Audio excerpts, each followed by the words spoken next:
বলে আপনারা আজকে সংসদে প্রধানমন্ত্রী স্বরাষ্ট্রমন্ত্রী হয়েছেন। রক্ত ঝরার পরে রক্ত ঝরিয়ে গুলিবিদ্ধ হয়ে 3 দিনের মাথায় গুলিবিদ্ধ হয়ে দয়া করে থামুন। মাননীয় সংসদ সদস্য, আপনার বক্তব্য অব্যাহত রাখুন।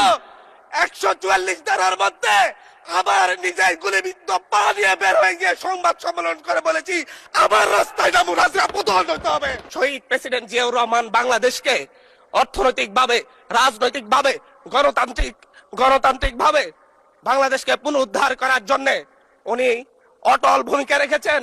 উনি আমার দ্বীপ হাতিয়াতে 3 বার গিয়েছেন। আমি যেদিকে তাকিয়েছি আমার এই বেড়িবাঁধ কে করে দিয়েছে?